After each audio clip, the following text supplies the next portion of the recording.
ধন্যবাদ জানাই আমার দলের চেয়ারম্যান জনাব তারেক রহমান সাহেবকে। আমি একদিকে যেমন অন্ধকার দেখেছি, আর একদিকে অনেক অনেক মানুষের মধ্যে আমি হেঁটে চলা বাস্তবতা আমি দেখেছি। ত্রয়োদশ জাতীয় সংসদের সংরক্ষিত নারী আসনে নির্বাচনের জন্য জমা দেওয়া বিএনপি ও স্বতন্ত্র জোটের ৩৭ জন প্রার্থীর সবার মনোনয়নপত্র বৈধ ঘোষণা করেছে নির্বাচন কমিশন। 2 দিনের যাচাই বাছাই শেষে আজ বৃহস্পতিবার মোট ৪৯ জনের প্রার্থিতা বৈধ ঘোষণা করা হয়েছে। এর মধ্যে ক্ষমতাসীন বিএনপির ৩৬ জন, তাদের সঙ্গে থাকা স্বতন্ত্র জোটের 1 জন এবং জামাত জোটের 12 জন প্রার্থী রয়েছেন।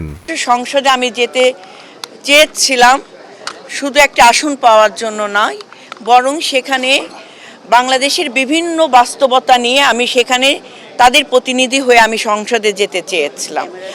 আমি আমার রাজনীতির দৃষ্টিভঙ্গি আমি যেভাবে দেখি সেখানে হচ্ছে যে আমি একদিকে যেমন অন্ধকার দেখেছি, আর একদিকে অনেক অনেক মানুষের মধ্যে আমি হেঁটে চলা বাস্তবতা আমি দেখেছি।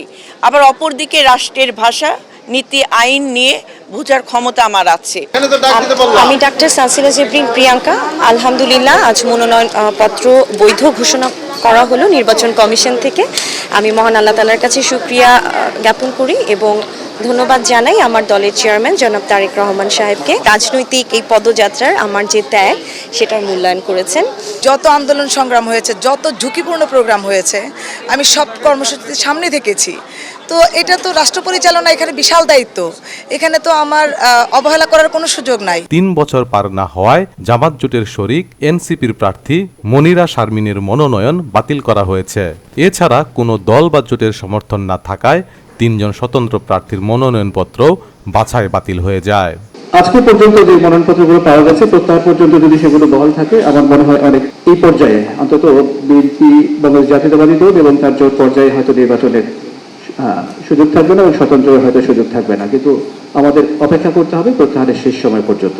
ইসির পূর্ব ঘোষিত তফসিল অনুযায়ী আগামী ২৬ এপ্রিল রিটার্নিং কর্মকর্তার সিদ্ধান্তের বিরুদ্ধে আপিল করা যাবে। এরপর ২৭ ও ২৮ এপ্রিল আপিল নিষ্পত্তি করা হবে। কোনো প্রার্থী চাইলে আগামী ২৯ এপ্রিল পর্যন্ত নিজের প্রার্থিতা প্রত্যাহার করে নিতে পারবেন। চূড়ান্ত প্রার্থীদের মাঝে আগামী ৩০ এপ্রিল প্রতীক বরাদ্দ দেওয়া হবে এবং ১২ই মে অনুষ্ঠিত হবে ভোট গ্রহণ।